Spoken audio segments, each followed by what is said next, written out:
Tinaamoy bawang ka na naman. Huwag ka nang lumapit, nakakahiya sa mga bisita. Sa labas ka na lang sa kitchen, dun ka lang bagay. Ang mga salitang iyon mula kay Lisandro ay tila isang malamig na taga sa gitna ng nag-aapoy na init ng kusina. Nakatayo si Tina sa harap ng dambuhalang kawan ng kanyang espesyal na adobo, ang putahing naging pundasyon ng bawat sentimong kinita nila sa loob ng 10 taon. Ang kanyang puting apron ay punong-puno na ng mantsa ng toyo at talsik ng mantika, at ang kanyang mukha ay namumula hindi dahil sa hiya, kundi dahil sa maghapong pagkakababad sa harap ng hurno. Ito ang ika-10 anibersaryo ng Quevedo Logistics. Isang gabi na dapat ay pagdiriwang ng kanilang paghihirap bilang mag-asawa.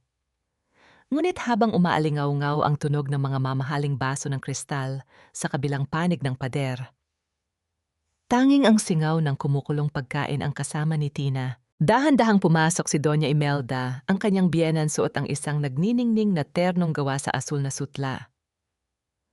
Ang amoy ng kanyang mamahaling pabango ay mabilis na pumatay sa bango ng ginigisa ni Tina. Tiningnan niya ang manugang mula ulo hanggang paa ng may matinding pandidiri. Tila ba nakakita siya ng isang basahang naligaw sa loob ng isang palasyo. Narinig mo ang asawa mo, Tina. Stay here. Huwag mong susubukang lumabas sa dining hall na ganyan ang itsura mo.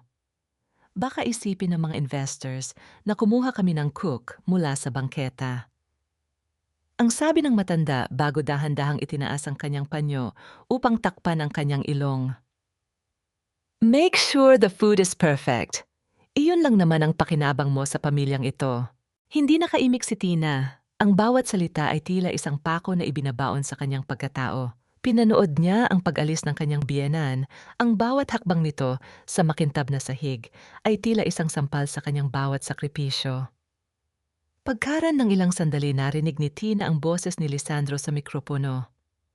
Ang boses na dati ay bumubulong sa kanya ng mga pangako ng pag-ibig, ngayon ay puno ng kayabangan sa harap ng entablado. Tonight is not just about business. It is about the heart of Quevedo Logistics, ang deklara ni Lisandro. I want to introduce the woman who inspired me, the brain who navigated our most difficult routes, and the muse of this company, Miss Esperanza Valdez. Kasunod ng malakas na palakpakan ay ang isang katahimikang tila sumasakal kay Tina. Dahan-dahan siyang sumilip sa maliit na siwang ng pinto ng kusina.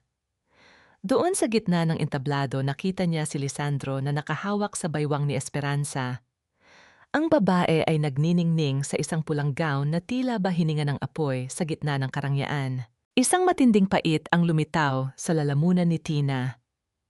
Si Esperanza, ang babaeng ipinakilala ni Lisandro bilang isang consultant lamang, ngayon ay kinikilala bilang reyna ng kumpanyang itinayo gamit ang lihim na pondo ni Tina mula sa Aranja Maritime. Naramdaman ni Tina ang panghihina ng kanyang mga tuhod.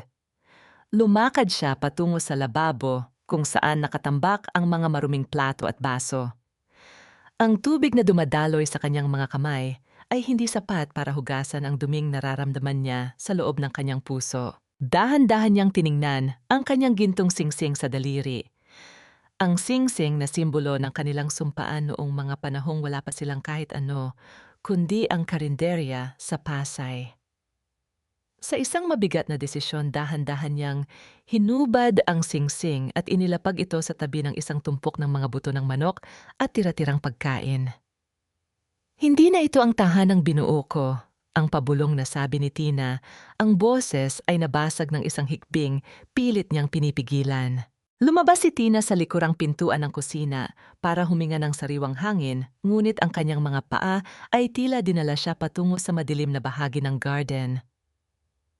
Doon narinig niya ang dalawang pamilyar na boses. Lisandro, babe, kailan mo ba siya palalayasin? I'm tired of sharing you with that amoy bawang woman. Ang maarting reklamo ni Esperanza.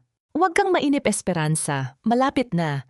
Kailangan ko lang makuha ang huling pirma niya sa Special Power of Attorney para mailipat na ang huling assets ng Arandia sa pangalan ko. Ang sagot ni Lisandro, sinundan ito ng isang tunog ng halik na tila ba isang lason na pumasok sa pandinig ni Tina. She's just a dumb cook. Akala niya talaga mahal ko siya. Ginamit ko lang ang pera niya para patayuin ang imperyong ito. Pagkatapos nito, itatapon ko na siya pabalik sa putikan. Nanigas ang buong katawan ni Tina. Ang bawat hibla ng kanyang pag-ibig ay biglang naging abo. Ang lalaking binigyan niya ng lahat ang kanyang yaman, ang kanyang pangarap, at ang kanyang dangal ay isa palang halimaw na dahan-dahang kumakain sa kanyang buhay. Bumalik si Tina sa kusina, ang kanyang mga mata ay wala ng luha kundi isang nagbabagang apoy ng matinding puot. Kinuha niya ang sandok at tinitigan ang malaking kawan ng pagkain. Ang bango ng bawang at luya na kanina ay nagbibigay sa kanya ng pag-asa, ngayon ay amoy ng isang pagkatalo na hindi niya matatanggap. Biglang naputol ang kanyang pag-iisip nang marinig ang isang malakas na sigaw mula sa dining hall. Kasunod nito ay ang tunog ng isang basong nabasag sa sahig. Isang kaguluhan ang mabilis na namuo. Tulong. Ang asawa ko hindi makahinga, ang hiyaw ng isang babae. Ang pagkain, may laso ng pagkain. Ang sigaw ng isa pang bisita, mabilis na bumukas ang pinto ng kusina at pumasok si Lisandro, ang kanyang mukha ay mapula sa galit habang hila-hila si Esperanza na tila ba biktima rin. Anong ginawa mo, Tina? Yang bulyaw ni Lisandro. Pinahiya mo ako, nilason mo ang mga bisita ko. Tumingin si Tina kay Esperanza at nakita niya ang isang panandaliang ngiti sa mga labi ng babae, isang ngiting nagsasabing, ang lahat ng ito ay bahagi ng isang bitag. Ang amoy ng sunog na bawang ay nagsimulang humalo sa hangin, tila bahudyat ng isang buhay na dahan-dahan nang natutupok. Nakatayo si Tina sa gitna ng nagngangalit na gulo, ang kanyang kamay ay nanginginig habang nakaturo kay Lisandro. Sa kanyang isipan, isang tanong ang paulit-ulit na umaalingaw-ngaw. Hanggang kailan mo kayang itahi ang isang pusong sadyang pinunit ng katotohanan? Ang bawat tunog ng siren ng ambulansya na papalayo ay tila isang hatol na nagpapatibay sa aking pagkakasala sa harap ng maraming tao. Sa loob ng marangyang bulwagan, ang mga ilaw na kanina ay nagniningning sa kagalakan. Ngayon ay tila mga matatalas na mata na sumusuri sa bawat mantsa ng aking apron. Iposas ang babaeng iyan. Huwag niyo siyang hahayaang makatakas. Matapos niyang tangkaing pumatay ng mga inosenteng tao. Ang hiyaw ni Doña Imelda habang nakaturo ang nanginginig niyang daliri sa aking mukha. Hindi ako makagalaw. Nararamdaman ko ang magaspang na kamay ng 2 pulis na humahawak sa aking mga braso. Tumingin ako kay Lisandro, umaasang makakita yung kahit kaunting bakas ng pagtatanggol, ngunit tinalikuran niya ako. Inalalayan niya si Esperanza na kunwari ay hihimatayin sa takot habang ang mga kamera ng media ay walang tigil sa pagkuha ng bawat anggulo ng aking kahihiyan. Lisandro, alam mong hindi ko magagawa ito. Isipin mo ang 10 taon nating pagsasama, ang pabulong kong pagsusumamo, ngunit ang tanging sagot niya ay isang malamig na tingin na punong-puno ng pandidiri. Wala akong asawang kriminal, Tina. Simula ngayong gabi, tapos na ang lahat sa atin. You're just a disgrace to the Quevedo name. Ang sagot niya bago ako tuluyang kinaladkad ng mga awtoridad palabas ng gusali. Dinala ako sa presinto, ngunit dahil sa kawalan ng matibay na ebidensya at sa impluensya ng aking pamilya na hindi ko pa rin maipagtapat, pansamantala akong pinalaya para sa investigasyon. Ngunit ang kalayaang iyon ay tila isang malaking biro. Paglabas ko ng istasyon ng pulisya, ang ulan sa Maynila ay nagsimulang bumuhos ng malakas, tila nakikiramay sa bigat ng aking nararamdaman. Dali-dali akong sumakay ng jeepney patungong Pasay. Ang tanging nasa isip ko ay ang aking karinderya, ang tanging lugar na natitira sa akin, ang tanging buhay na binuo ko gamit ang aking sariling mga kamay. Ngunit habang papalapit ang sasakyan, ang amoy ng sunog na kahoy at usok ay nagsimulang humalo sa amoy ng ulan. Pagbaba ko sa kanto, tumambad sa akin ang isang tanawing hinding-hindi ko malilimutan. Ang Florentinas, ang maliit kong karinderya na dati ay punong-puno ng tawanan ng mga trooper at manggagawa, ngayon ay nilalamon na ng dambuhalang apoy. Ang mga dingding na kawayan at ang bubong na tila naging batingaw ng aking mga pangarap ay dahan-dahang nagiging abo sa harap ng aking mga mata. Huwag!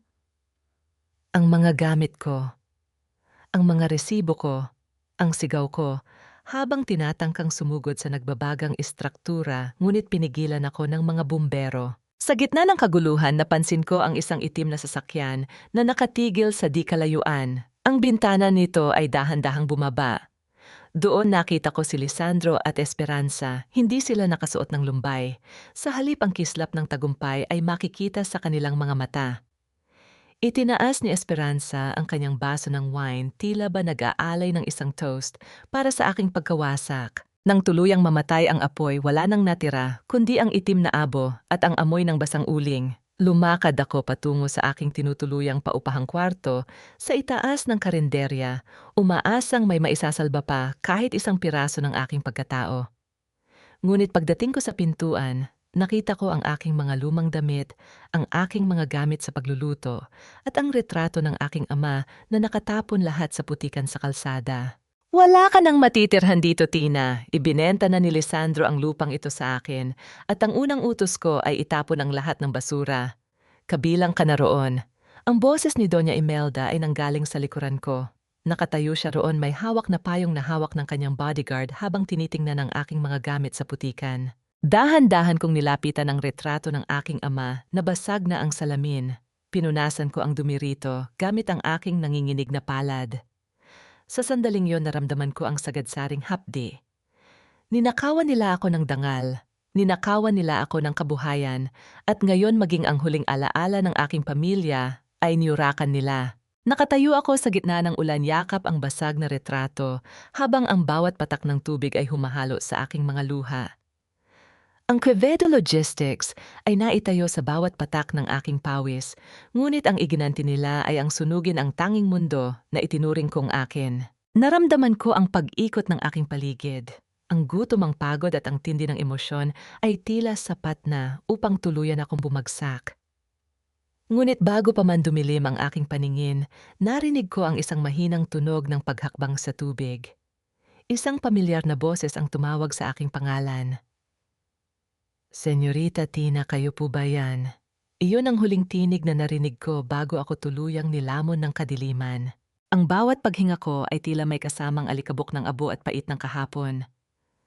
Nagising ako sa isang silid na kasing sikip ng isang hawla, kung saan ang amoy ng lumang kahoy at basang karton ay humahalo sa singaw ng kalsada. Ang tanging liwanag ay nagmumula sa isang maliit na siwang sa bubong na yero, kung saan ang sikat ng araw ay tila pilit na sumisilip upang saksihan ang aking pagkakalugmok. Gising na po ba kayo, Senyorita Tina? Dahan-dahan kong iminulat ang aking mga mata at nakita ko ang isang mukhang puno ng kulubot ng panahon, si Mang Celso.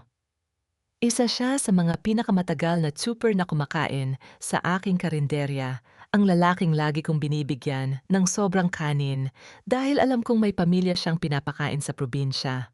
Ngunit sa pagkakataong ito, hindi siya nakasuot ng kumpas ng isang trooper. Ang kanyang mga mata ay may dalang respeto na tila ba nakikita niya ang reynang pilit kong itinago sa loob ng mahabang panahon.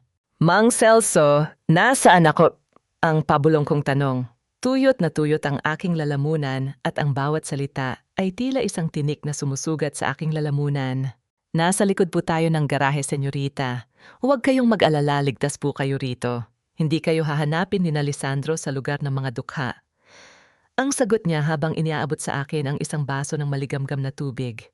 Patawarin niyo po ako kung dito ko kayo dinala. Nakita ko po ang nangyari sa karinderya niyo. Napakawalang hiya ng ginawa nila sa inyo. Napatingin ako sa aking mga kamay. Nanginginig ang mga ito hindi dahil sa lamig, kundi dahil sa matinding galit na dahan-dahang gumigising sa aking pagkatao.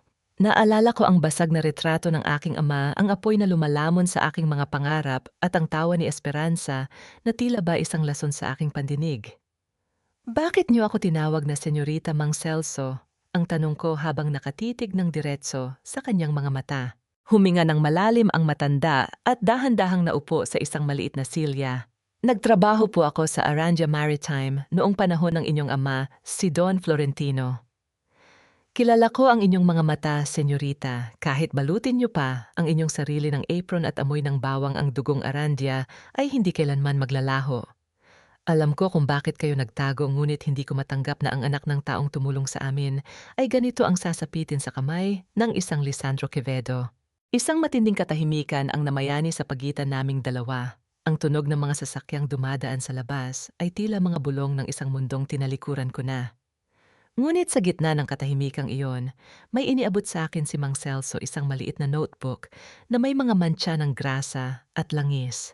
Ito po ang listahan ng mga shadow containers na pinalulusot ni Lisandro sa port area. Ang pabulong niyang sabi, ang boses ay puno ng panganib.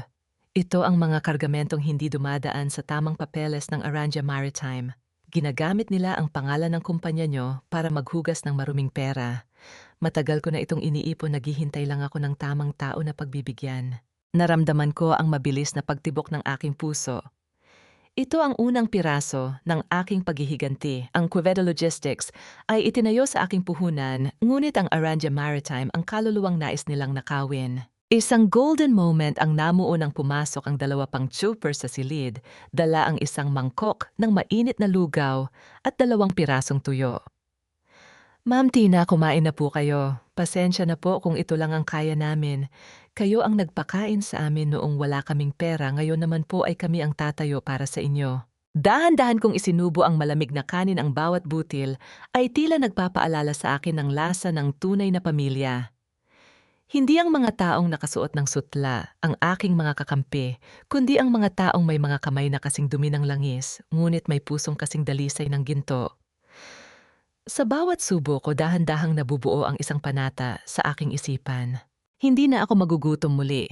Hindi na ako luluha para sa isang lalaking itinuring akong basura. Ang putik na ito na kinasadlakan ko ngayon ay siyang magiging lason na lulunod sa kanila. Mang Celso, ang tawag ko sa matanda, ang aking boses ay wala ng bakas ng panghihina. Kailangan kong makapasok sa cloud storage ng Arandia. Kailangan kong makuha ang digital traces ng bawat pirma ni Lisandro. Mahirap po iyon, senyorita. Binabantayan nilang maigi ang system, ang babala niya. Alam ko ang password na itinago ni Papa para sa akin. Ang sagot ko habang dahan-dahang tumatayo.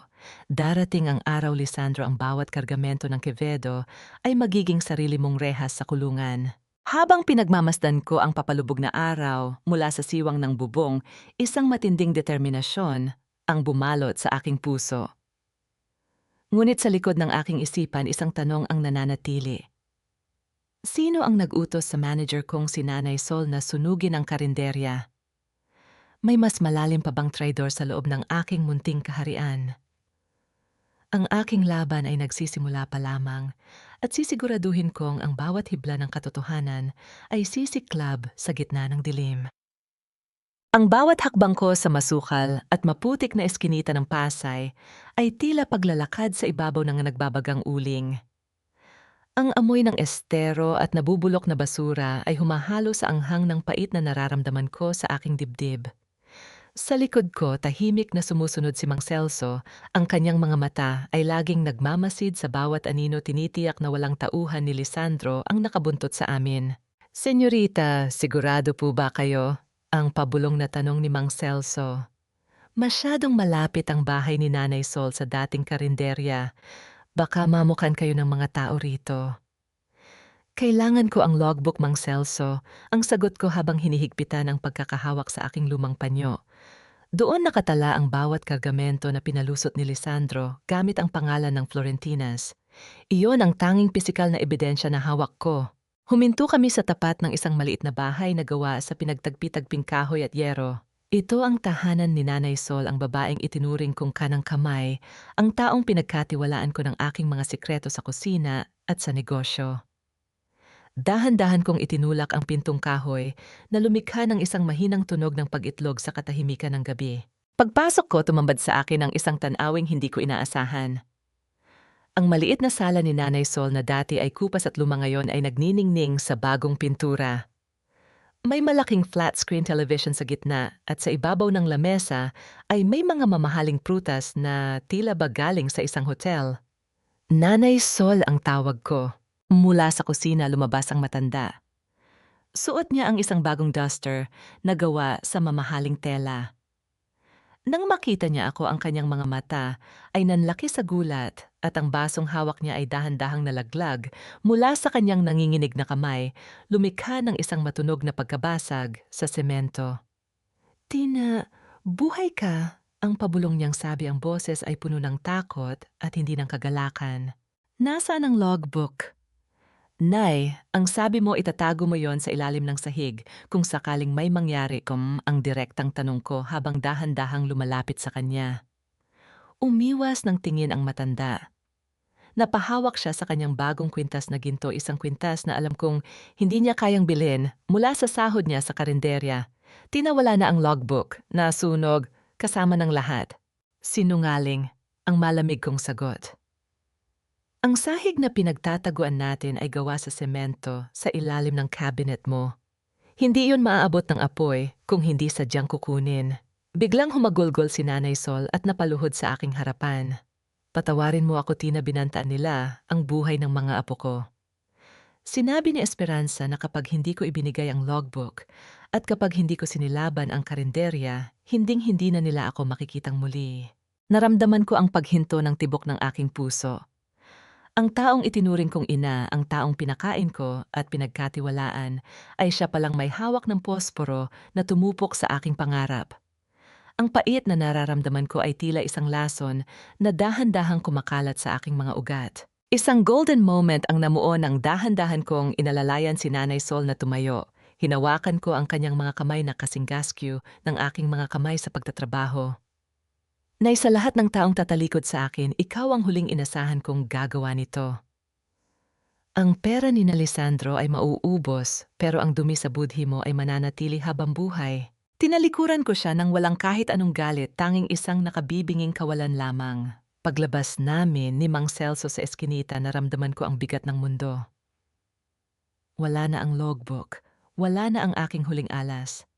Biglang nanginginig ang aking bulsa.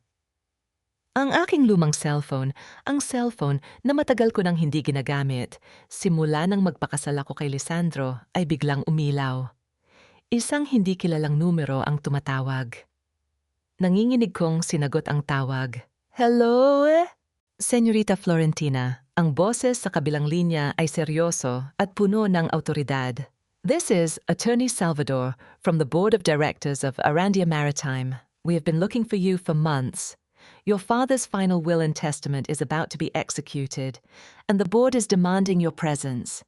If you don't show up within 48 hours, Lisandro Quevedo will legally assume full control of the maritime assets. Napatigil ako sa gitna ng kalsada. Ang bawat salita ng abogado ay tila isang kidlat na gumuhit sa madilim na kalangitan. Ang laban ay hindi na lamang tungkol sa isang karinderya sa Pasay.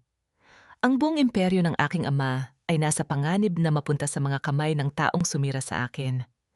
Tumingin ako kay Mang Celso, ang aking mga mata ay wala ng luha kundi isang matalim na determination. Mang Celso, kailangan natin ng computer, ngayon din. Bakit po, senyorita? Dahil kung sinunog nila ang papel, nakalimutan nilang ang dugong Arandia, ay hindi kailanman nagiiwan ng laban nang hindi natatapos. Digital always leaves a trace at oras na para gisingin ang mga aninong itinago ni Papa sa cloud storage. Ang bawat pagpindot ko sa keyboard ng lumang computer na ito ay tila paghukay sa isang libingang matagal ng kinalimutan ng mundo.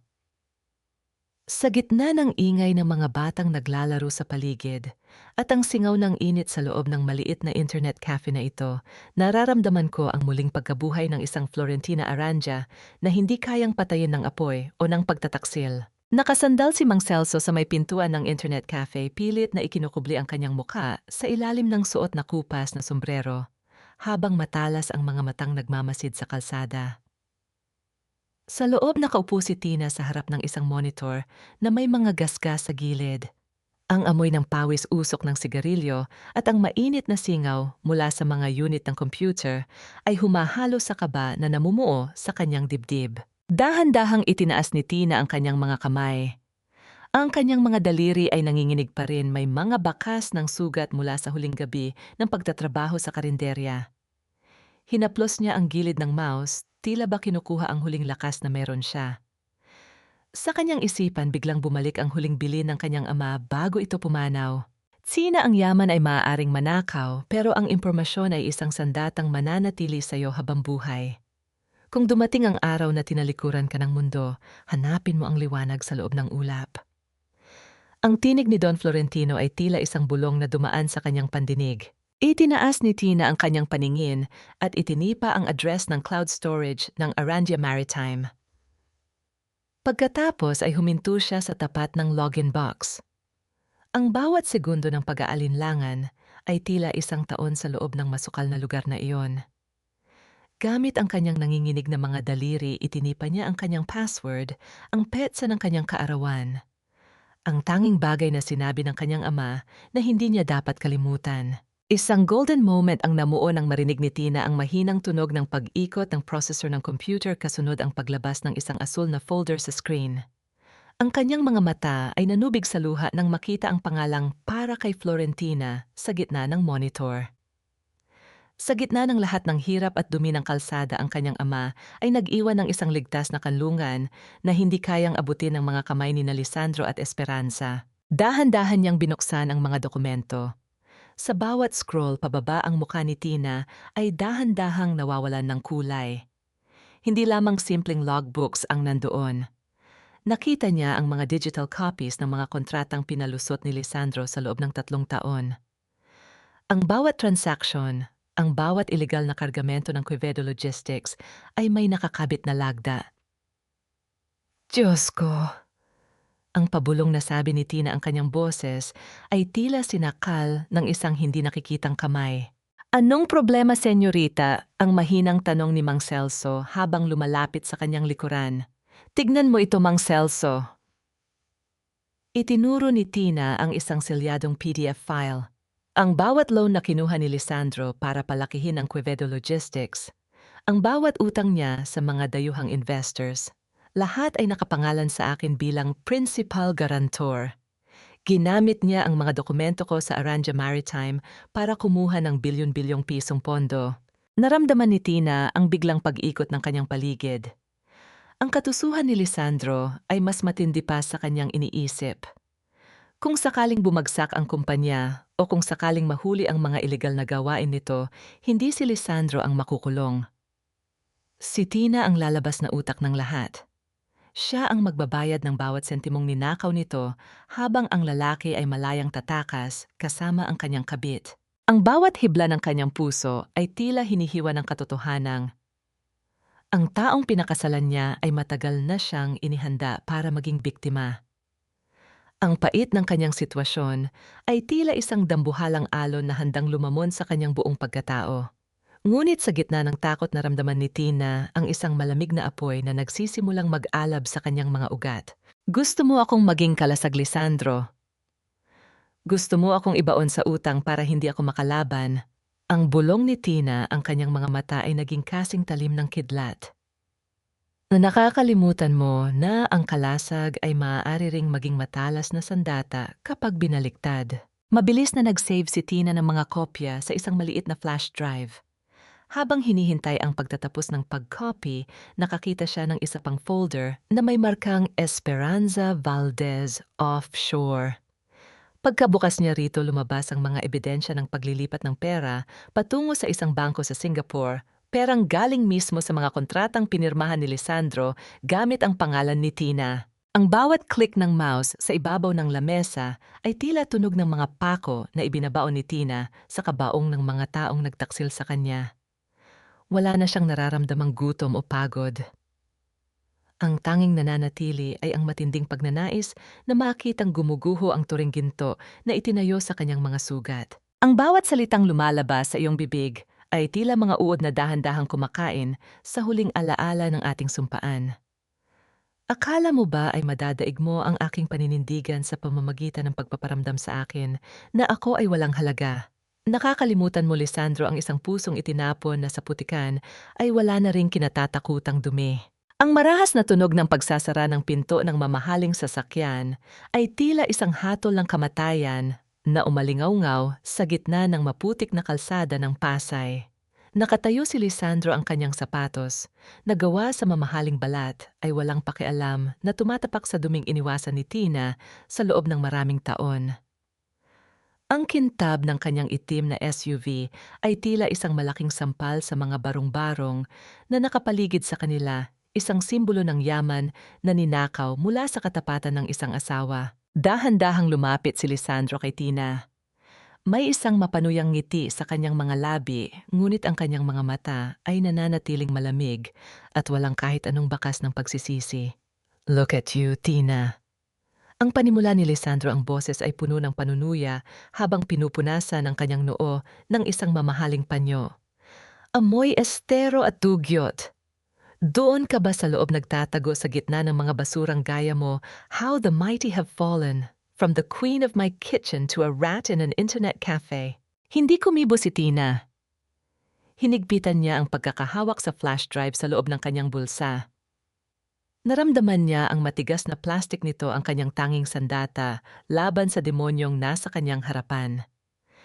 Nararamdaman niya ang panginginig ng kanyang mga tuhod, ngunit pinilit niyang manatiling tuwid. Inilabas ni Lisandro ang itim na envelope at padaskol na inilapag ito sa ibabaw ng maruming lamesa sa labas ng shop. Pirmanan mo na ito, ang annulment papers. Huwag mo nang pahirapan ang sarili mo, Tina. Let's end this mess quietly. Kung pipirma ka ngayon, bibigyan kita ng sapat na pera para makapagsimula ka uli ng karinderya. Somewhere far away. Somewhere where people don't know you tried to poison your own husband's guests. Poison, isang mapait na tawa ang kumawala sa mga labi ni Tina. Alam nating dalawa, Lisandro, kung sino ang tunay na lason sa buhay na ito. Alam ko na ang lahat. Alam ko na ang tungkol sa mga shadow containers at ang mga pautang na ipinangalan mo sa akin. Panandali ang nagbago ang ekspresyon ni Lisandro. Ang kaba ay gumuhit sa kanyang mga mata, ngunit mabilis din itong napalitan ng isang mapang-aping tawa. And who would believe you, Tina? You're a nobody, a failed cook with a criminal record. I am the CEO of Kevido Logistics. I have the board, the media, and even the police in my pocket. You're nothing without me.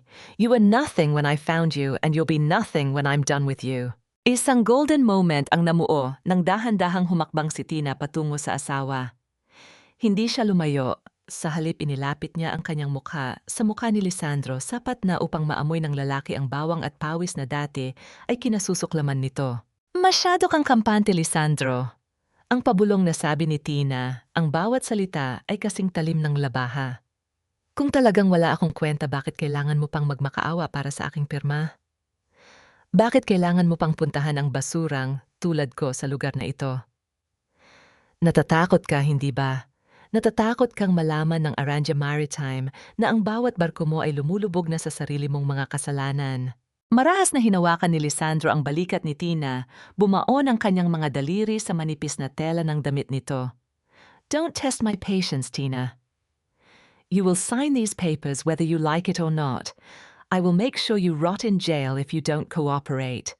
Huwag mo akong takutin ng kulungan, Lisandro. Ang sagot ni Tina habang dahan-dahang tinatanggal ang kamay ng lalaki sa kanyang balikat. Dahil ang mundong ibinigay mo sa akin sa loob ng 10 taon ay mas masahol pa sa kahit anong rehas na bakal. Hindi ako pipirma. Nanlisik ang mga mata ni Lisandro. Kinuha niya ang envelope at tumalikod ng may matinding galit. Ang tunog ng kanyang mga sapatos sa semento ay tila tunog ng isang paparating na bagyo. Magsisisi ka sa gabing ito, Tina. Ang huling banta ni Lisandro bago sumakay sa kanyang sasakyan. Sisiguraduhin kong bukas wala ka nang babalikan kahit sa kalsadang ito.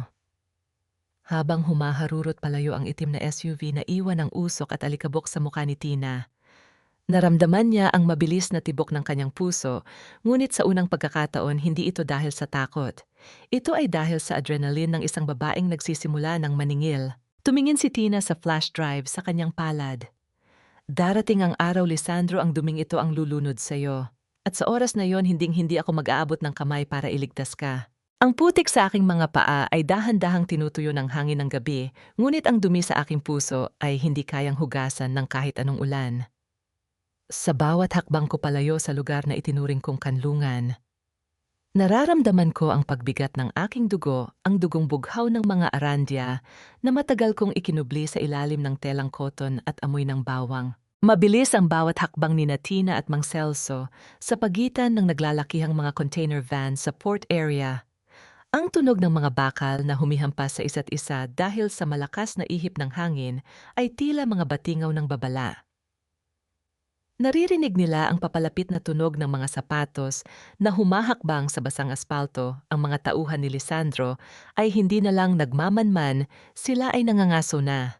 Dito, senyorita, sa loob ng lumang truck na yan, ang pabulong na utos ni Mang Celso habang itinuturo ang isang kupas na trailer truck. Mabilis silang sumiksik sa loob. Ang amoy ng kalawang at langis ay sumalubong sa kanila, isang pamilyar na amoy na nagpapaalala kay Tina sa hirap ng buhay kalsada. Nanatili silang tahimik, halos hindi humihinga habang pinapanood ang mga aninong dumadaan sa siwang ng pinto ng truck. Ang kislap ng mga flashlight ay tumatama sa madidilim na sulok naghahanap ng biktima. Makalipas ang ilang minutong tila habambuhay ang katahimikan ay muling bumalik. Dahan-dahang lumabas si Mang Celso at sumenyas kay Tina. Isang lumang taxi ang dahan-dahang huminto sa tapat nila, isang driver na kaibigan ni Mang Celso ang nasa Manibela. Dalhin mo kami sa Makati, sa Aranja Tower, ang utos ni Tina. Ang kanyang boses ay hindi na ang boses ng tinderang nagmamakaawa, kundi ang boses ng isang babaeng handa nang bawiin ang kanyang kaharian. Habang binabaybay ng sasakyan ng EDSA, nakatingin si Tina sa kanyang reflection sa bintana. Ang kanyang mukha ay may mantsa, ng alikabok ang kanyang buhok, ay gusot-gusot at ang kanyang suot na t-shirt ay basang-basa ng pawis. Mukha siyang pulubi sa gitna ng nagniningning na mga ilaw ng syudad. Ngunit sa kanyang mga mata, nandoon ang apoy na hindi kayang patayin ng kahit anong unos. Huminto ang taxi sa isang lihim na entrance sa likod ng marangyang gusali. Isang lalaking nakauniforme ng security guard ang lumapit, ngunit bago pa man ito makapagsalita, inilabas ni Tina ang kanyang maliit na gintong medalyon, isang heirloom na may tatak ng Aranja Maritime. Dahan-dahang yumuko ang gwardya at pinagbuksan sila ng pinto. Pagpasok sa loob ng isang pribadong suite, bumungad kay Tina ang tatlong lalaking nakabarong at isang babaeng nakasuit. Sila ang board of directors ng Aranja Maritime, ang mga taong tapat sa kanyang ama. Sa gitna nila ay si Attorney Salvador, ang matandang abogado na naging saksi sa bawat pirma ni Don Florentino. Napatigil ang lahat. Tumingin sila sa babaeng nasa harap nila, ang dumi sa kanyang mga kuko, ang mga sugat sa kanyang braso, at ang amoy ng pasay na dala-dala niya. Senyorita Florentina, ang pabulong na tanong ni Attorney Salvador, tila hindi makapaniwala. Ikaw na nga ba yan? Isang golden moment ang namuo ng dahan-dahang lumapit si Tina sa dambuhalang portrait ng kanyang ama na nakasabit sa dingding. Hinaplos niya ang malamig na salamin at sa sandaling iyon ang lahat ng pait ng nakaraang 10 taon ay tila bumuhos sa kanyang dibdib. Patawad, Papa, hinayaan kong gamitin ng mga kaaway ang iyong pangalan dahil sa aking kahinaan, pero tapos na ang panahon ng pagtatago. Humarap si Tina sa mga abogado. Ang kanyang tindig ay biglang tumuwid. Ang bawat salita niya ay tila isang utos na nanggagaling sa kilaliman ng kanyang pagkatao. Attorney Salvador, ihanda ang lahat ng records ng Aranja. Gusto kong makita ang bawat sentimong pinalusot ni Lisandro Quevedo. Mula sa gabing ito, ang Aranja Maritime ay hindi na magiging kasabwat sa kanyang mga krimen. Ngunit ma'am, ang itsura nyo, baka hindi kayo seryosohin ng media ang pag-aalala ng isang board member. Ang itsura ay madaling palitan, ang malamig na sagot ni Tina. Pumasok si Tina sa loob ng isang marangyang banyo. Binuksan niya ang shower at hinayaan ang mainit na tubig na humugas sa bawat bakas ng dumi, bawat amoy ng bawang at bawat alaala ng pagiging alila sa loob ng sariling tahanan. Sa bawat patak ng tubig nararamdaman niya ang pagpunit sa kanyang lumang pagkakakilanlan. Isang golden moment ang nasaksihan ni Mang Celso nang bumukas ang pinto ng suite makalipas ang 1 oras. Lumabas si Tina na suot ang isang itim na designer suit na sadyang itinago ng kanyang ama para sa kanyang pagbabalik. Ang kanyang buhok ay maayos na nakapusod at ang kislap ng mga hiyas ng arandia sa kanyang tainga ay tila mga bituing nagliliyab. Senyorita, ang ganda niyo po. Ang manghang sabi ni Mang Celso, ang kanyang mga mata ay nanunubig sa tuwa. Ang ganda ay walang halaga kung wala itong talim, Mang Celso, ang sagot ni Tina habang isinusuot ang kanyang mamahaling relo. Nakahanda na ba ang mga agila? Nakahanda na po, senyorita. Isang hudyat nyo lang lulunurin natin ang Quevedo Logistics sa sarili nilang dumi.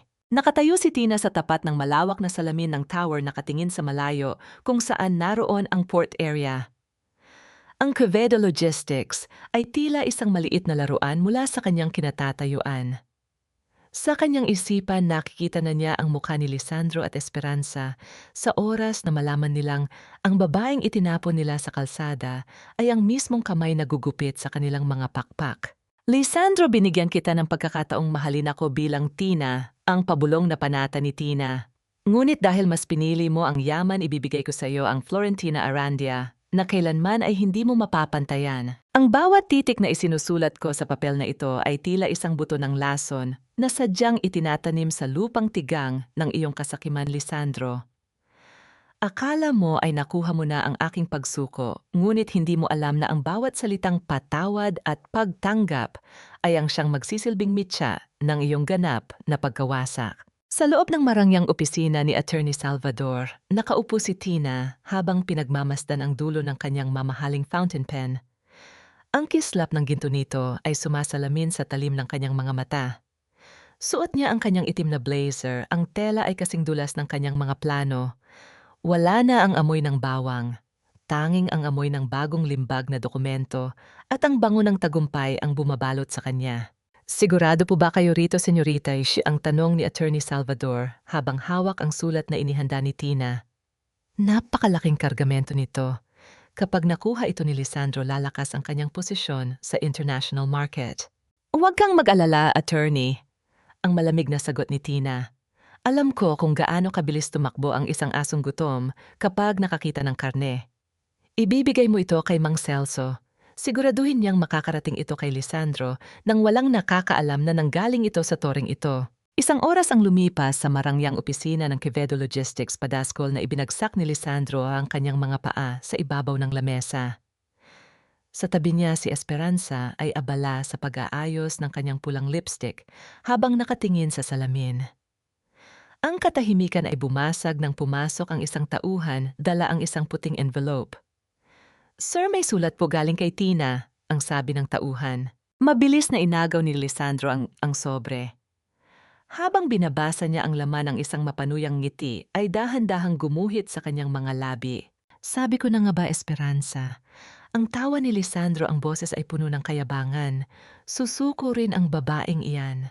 Sabi niya pipirmahan na niya ang annulment at ang transfer of assets. Pero may isang condition.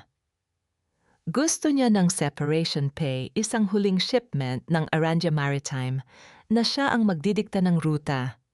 Isang huling kargamento na ang kikitain ay mapupunta sa kanya para raw makapagsimula siya uli sa probinsya. "And you believe her, babe?" Ang mataray na tanong ni Esperanza habang lumalapit sa asawa ni Tina. "Baka bitag yan." "Bitag, Esperanza, tignan mo ang listahan." Ipinakita ni Lisandro ang kalakip na dokumento. Ang kargamentong ito ay puno ng mga high-end electronics at luxury goods mula sa Europe. Kapag pinalusot natin ito sa ilalim ng Quevedo Logistics, triple ang kikitain natin. Mas malaki pa ito sa lahat ng kinita natin nitong nakaraang taon. She's desperate, Esperanza. Gusto lang niyang makaalis ng may baon. Pero bakit siya ang pipili ng ruta, ang muling pag-aalinlangan ng babae?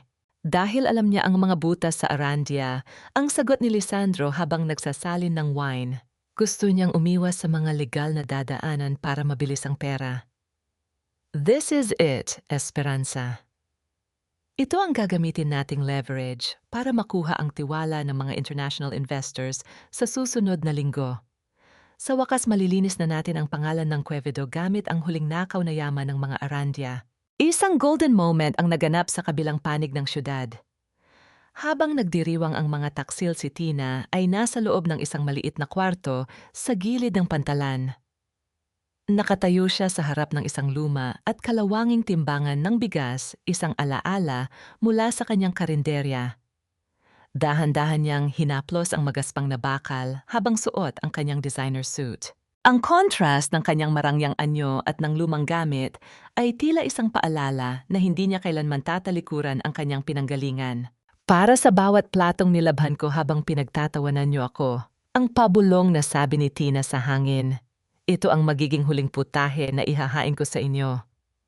Humarap si Tina kay Mang Celso, nakakapasok lang. Nakuha na ba niya ang pain? "Opo, senyorita." Kinagat ni Lisandro ang ruta. Inilipat na niya ang lahat ng kanyang natitirang capital para pondohan ang shipment na ito.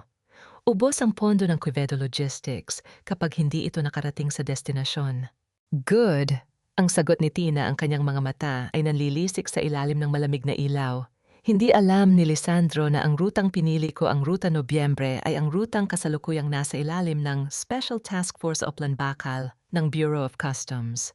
Ang bawat container na dadaan doon ay bubuksan at lilitisin hanggang sa huling hibla ng tela.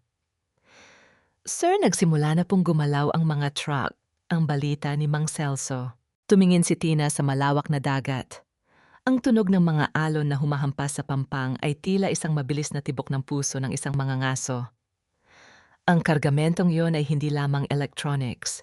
Itinago ni Tina sa loob ng mga selyadong crates ang mga orihinal na digital logs at ang mga ebidensya ng shadow containers na ginawa ni Lisandro noon. Ang bawat kalyo sa kamay ng isang manggagawa ay may sariling kwento ng pagtitiis, at sa gabing ito, ang mga kamay na iyon ang magiging hukom ng iyong kapalaran, Lisandro. Akala mo ay pera ang nagpapatakbo sa daungang ito, ngunit nakalimutan mo na ang katapatan ay hindi nabibili. Ito ay itinatanim sa bawat mangkok ng pagmamalasakit na ibinigay ko sa kanila. Nakatayo si Tina sa gitna ng madilim na loading dock, kung saan ang amoy ng dagat ay humahalo sa amoy ng krudo at kalawang. Ang hangin ay malakas hinihipa ng kanyang buhok, ngunit ang kanyang tindig ay nananatiling matatag sa harap ng dambuhalang anino ng mga container van. Sa kanyang kabilang kamay, mahigpit niyang hawak ang cellphone, kung saan kakatapos lang ng pananakot ni Lisandro. Hindi siya natakot. Sa halip, isang malamig na ngiti ang sumilay sa kanyang mga labi. Alam niya ang bawat sulok ng maritime law dahil itinuro ito ng kanyang ama. Ang mga papel na sinasabi ni Lisandro na magdidiin sa kanya, iyon mismo ang magsisilbing resibo na ang Quevedo Logistics ay walang ibang pundasyon, kundi ang nakaw na yaman ng mga Arandia. Senyorita, nandito na sila, ang pabulong na sabi ni Mang Celso. Mula sa dilim, dahan-dahang lumitaw ang mga anino ng mga lalaking suot ang mga kupas na t-shirt at maong mga truck driver, dock workers at mga kargador. Sila ang mga taong sa loob ng 10 taon ay pinakain ni Tina sa kanyang karinderya ng libre tuwing wala silang kita. Sila ang mga taong nakakita sa kanyang pagtulo ng pawis sa harap ng kalan habang si Lisandro ay nagpapasasa sa aircon ng opisina. Isang golden moment ang namuo nang lumapit ang isang matandang driver na si Mang Carding. Tinanggal niya ang kanyang kupas na sombrero at yumuko ng bahagya kay Tina. Aling Tina! O dapat po ba naming sabihing, Senyorita, nabalitaan po namin ang nangyari sa Florentinas. Hindi po namin matatanggap na ang taong nagbigay sa amin ng lakas ay ganito ang sasapitin sa kamay ng hayop na iyon. Huwag niyo na akong tawaging Senyorita Mang Carding. Ako pa rin ang Tina na nagbibigay sa inyo ng extra rice, ang malumanay na sagot ni Tina habang hinahawakan ang magaspang na kamay ng matanda. Ngayong gabi, hindi ko kayo hinihinga ng pabor bilang amo. Hinihingan ko kayo ng tulong bilang pamilya. Ang mga truck na dadaan sa Ruta Nobyembre, huwag niyo silang tulungang itago ang anuman. Kapag pinatigil kayo ng customs, ipakita niyo ang bawat sulok ng kargamento. Ipakita niyo sa kanila ang black box na itinago ko sa loob ng shipment. Paano ang mga dokumentong ipinangalan ni Lisandro sa inyo? Ang pag-aalalang tanong ng isa pang manggagawa. Hayaan niyo siyang magbunyi sa mga papel na iyon. Ang matapang na sabi ni Tina, dahil sa sandaling mabuksan ang mga crates, lalabas ang ebidensya na ang mga pirma roon ay sadyang pinalsipika ni Esperanza. Hindi nila alam ang bawat dokumentong inihanda ko ay may hidden watermark na tanging ang Arandia Maritime lang ang nakakaalam. Nagsimula ang bayanihan sa gitna ng kadiliman. Ang bawat driver ay sumumpa na babantayan ang bawat galaw ng kumpanya ni Lisandro. Ang mga dock workers ay nagsimulang magbigay ng impormasyon tungkol sa iba pang mga lihim na bodega. Sa sandaling iyon, naramdaman ni Tina ang tunay na kapangyarihan. Hindi ito nanggagaling sa ginto sa kanyang leeg, kundi sa pagmamahal ng mga taong nasa laylayan. Sa kabilang dako sa loob ng isang madilim na silid sa tapat ng pantalan, nakatayo si Esperanza. Hawak niya ang isang binocular, pinagmamasdan ang bawat galaw sa baba. Nakita niya ang pagtitipon ng mga manggagawa sa paligid ng isang babaeng nakasuit. Lisandro, may problema tayo, ang malamig na sabi ni Esperanza sa kanyang radyo. Nakita ko si Mang Celso, may kausap siyang babae sa baba, pamilyar ang tindig niya. Tila ba siya ang reyna ng lugar na ito? Hulihin niyo si Mang Celso, ang galit na utos ni Lisandro mula sa kabilang linya. Huwag niyo siyang hahayaang makapagsalita. At ang babaeng yan, siguraduhin niyong hindi na siya makakaalis sa port area ng buhay. Mabilis na kumilos ang mga lalaking nakaitim na tauhan ni Esperanza. Ang tunog ng mga sapatos na humahakbang sa bakal na hagdanan ay tila mga martilyo na pumupukpok sa kabaong ng panganib. Ang bawat kislap ng chandelier sa bulwagang ito ay tila mga matalas na mata na nagmamasid sa isang palabas ng kabulaanan. Akala ni Lisandro ay nailibing na niya ang aking pagkatao sa ilalim ng abo ng karinderya, ngunit hindi niya alam na ang isang arandya ay hindi namamatay sa apoy kami ang apoy na tumutupok sa bawat kasinungalingan. Sa gitna ng madilim na port area, ang kislap ng baril ni Esperanza ay tila isang bituin ng kamatayan. Ngunit bago pa man niya maihila ang gatilyo, isang nakabibinging tunog ng sabay-sabay na busina ng mga dambuhalang truck ang umalingaw-ngaw sa buong paligid. Ang mga silaw ng naglalakihang headlight ay tumama ng diretso sa mga mata ni Esperanza dahilan upang siya ay mapapikit at mawalan ng balanse. "Senyorita, takbo na kami na ang bahala rito," ang sigaw ni Mang Carding habang dumarating ang 12 ng mga manggagawa, dala ang kanilang mga gamit sa trabaho bilang pananggalang. Sa gitna ng kaguluhan, inakay ni Mang Celso si Tina patungo sa isang naghihintay na sasakyan. Naririnig nila ang mga sigawan at ang tunog ng mga sapatos na nagtatakbuhan sa semento, ngunit hindi na lumingon si Tina. Alam niyang ang kanyang hukbo, ang mga taong pinakain niya ng pagmamahal, ang magsisilbing pader na hindi matitibag ni Esperanza. Makalipas ang isang oras sa loob ng Grand Ballroom ng isang tanyag na hotel sa Makati, ang paligid ay balot ng karangyaan. Ang amoy ng mamahaling alak at ang kislap ng mga diamante ay sumasalamin sa tagumpay na akala ni Lisandro ay kanya na. Nakatayo siya sa gitna ng entablado, suot ang kanyang pinakamagarbong barong habang ang mga international investors ay nakatitig sa kanya ng may paghanga. Quevedo Logistics is not just a company. It is a legacy of hard work and vision, ang mayabang na deklara ni Lisandro sa mikropono. Ang bawat salita niya ay tila isang lason na nagpapanggap na gamot. At sa gabing ito, sa pagpasok ng bagong puhunan, sisiguraduhin nating ang Quevedo ang magiging hari ng maritime industry sa buong Asia. Mula sa likuran ng entablado, dahan-dahang pumasok si Esperanza, bahagyang gusot ang buhok at nanginginig ang mga kamay, ngunit pilit na nagpapakita ng isang matamis na ngiti. Lumapit siya kay Lisandro at bumulong ng may kasamang kaba. Wala na siya, Lisandro. Tapos na ang problema. Ngumiti si Lisandro ng buong tamis at itinaas ang kanyang baso ng wine. Sa kinabukasan ng Quevedo cheers. Ngunit bago pa man makainom ang mga bisita, ang dambuhalang pintuan ng ballroom ay biglang bumukas ng may malakas na puwersa. Ang lahat ng mata ay napadako sa dulo ng pasilyo.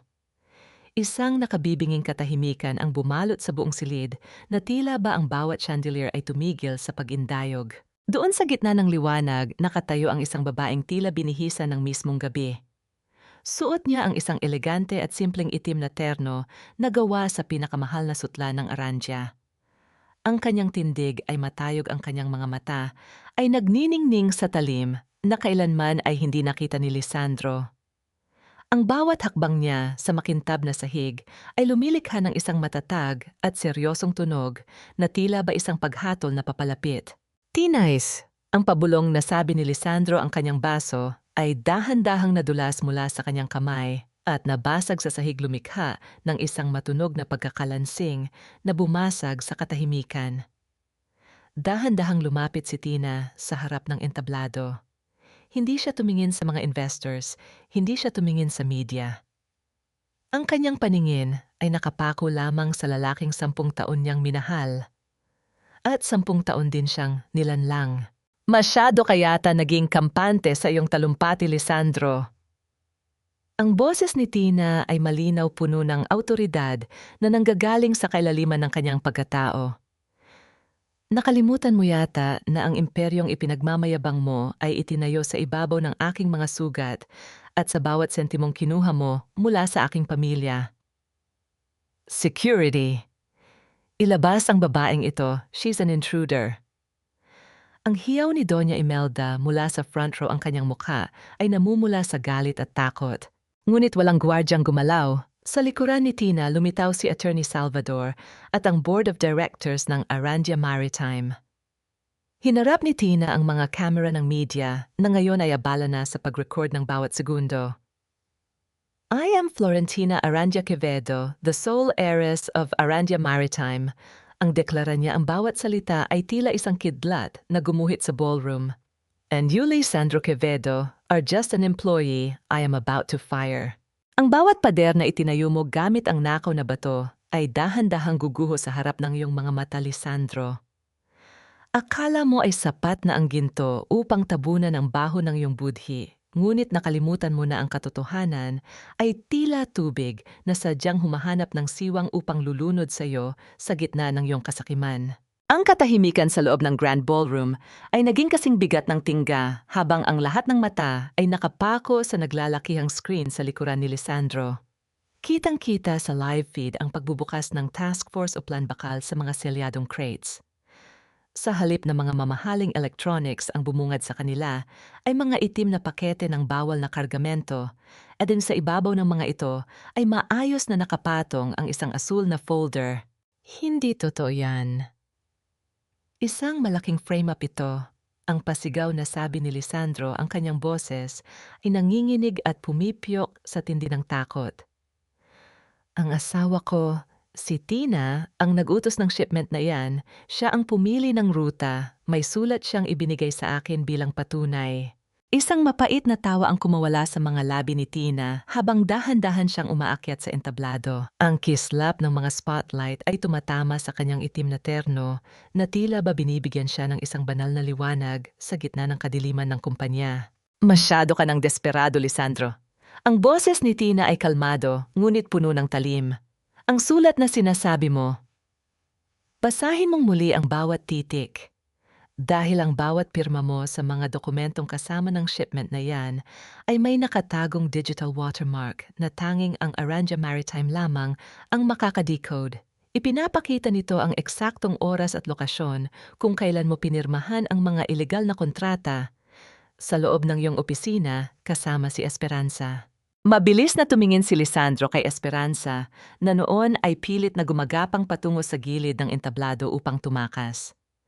Ngunit bago pa man siya makalayo, hinarang na siya ng dalawang operatiba mula sa Bureau of Customs at National Bureau of Investigation.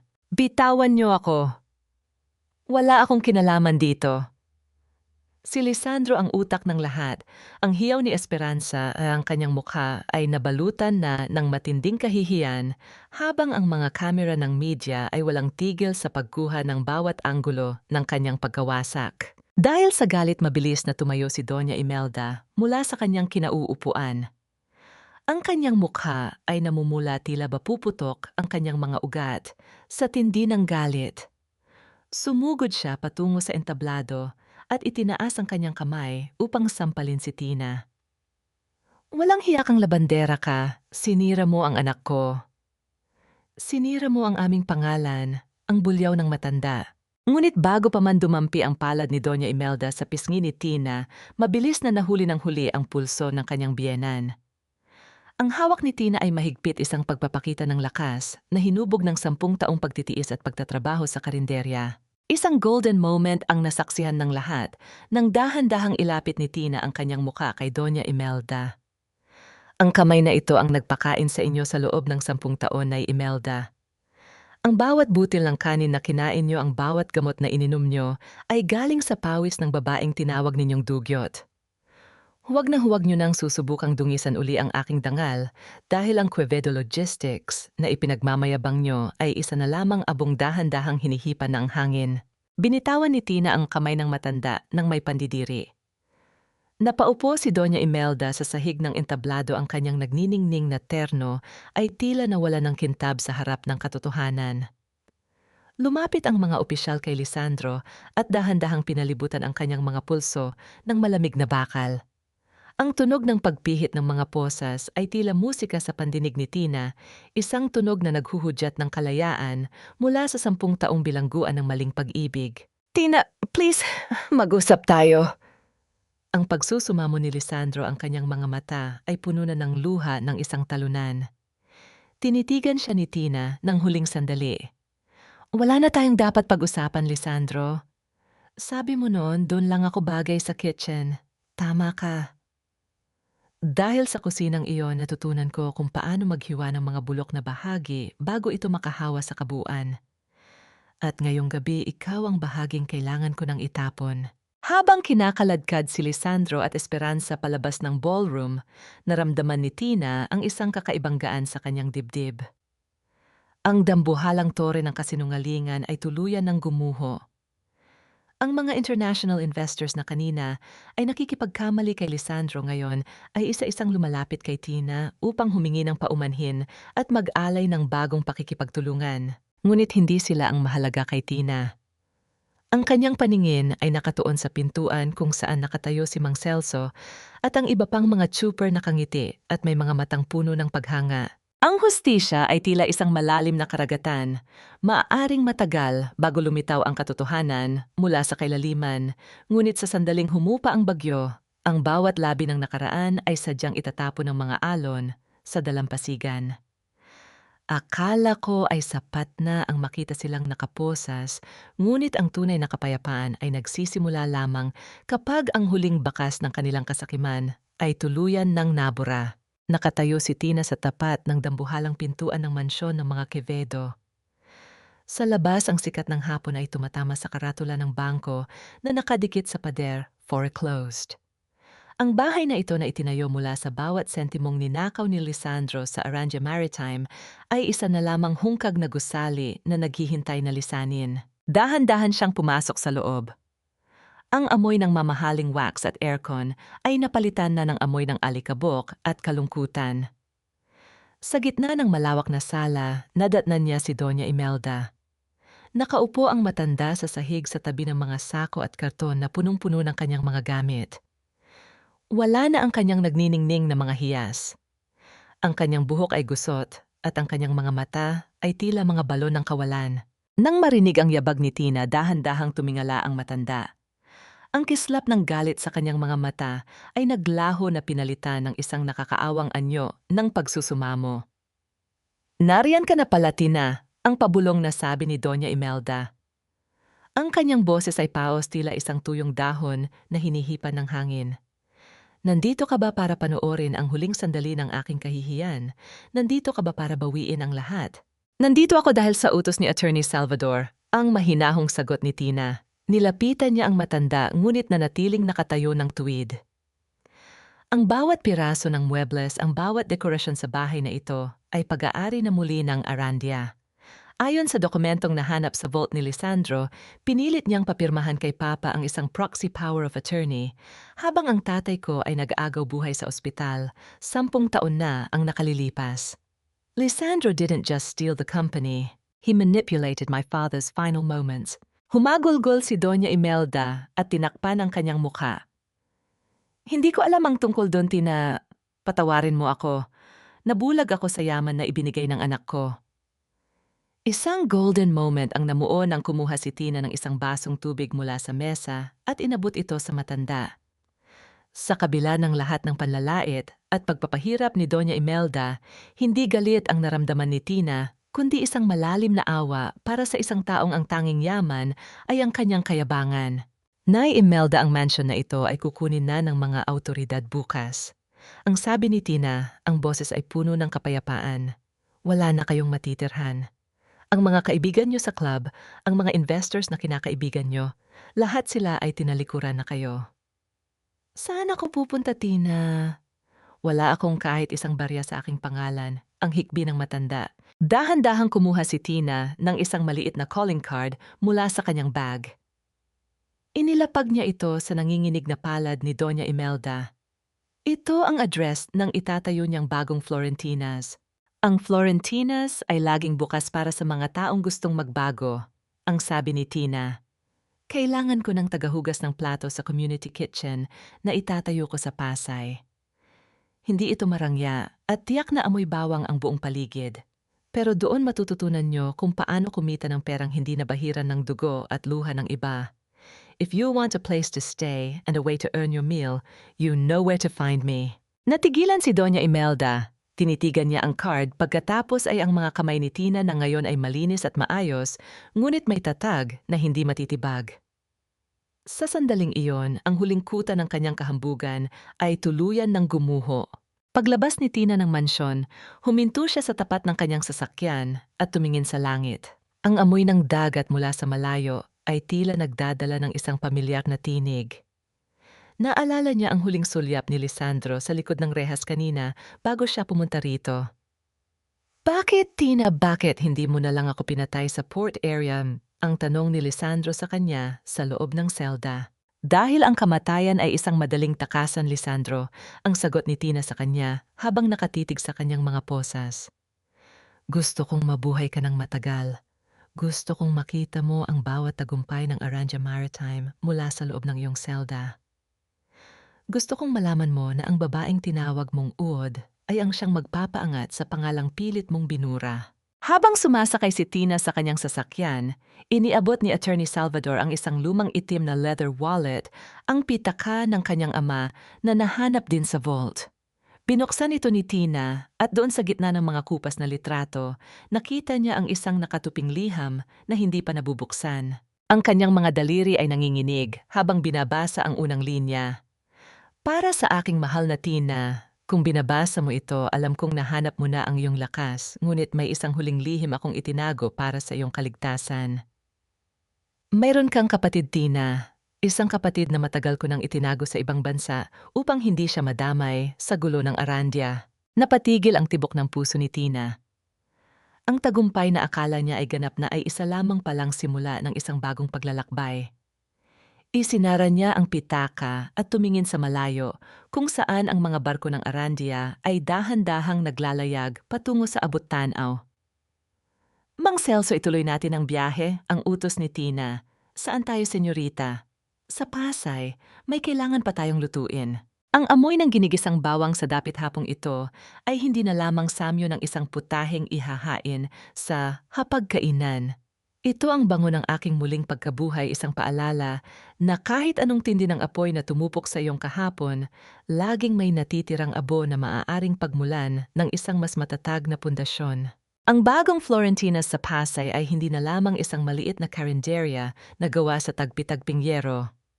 Ito ay isa ng maluwag at maaliwalas na gusali kung saan ang bawat sulok ay punong-puno ng liwanag.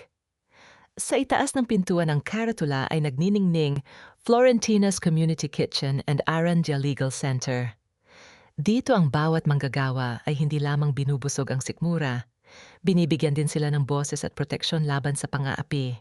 Nakatayo si Tina sa likod ng malaking counter, suot ang isang puting apron na may burda ng kanyang pangalan. Bagamat siya na ang namumuno sa Aranja Maritime, hindi niya kailanman binitawan ng sandok.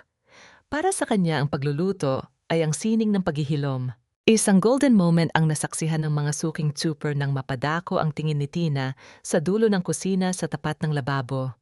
Doon dahan-dahang nagkukuskos ng mga plato si Doña Imelda.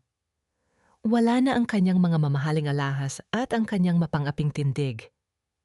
Ang kanyang mga kamay na dati ay sanay lamang sa paghawak ng kristal ngayon ay basang-basa ng bula ng sabon. Lumapit si Tina at dahan-dahang hinawakan ang balikat ng matanda. Nay Imelda, magpahinga na muna kayo.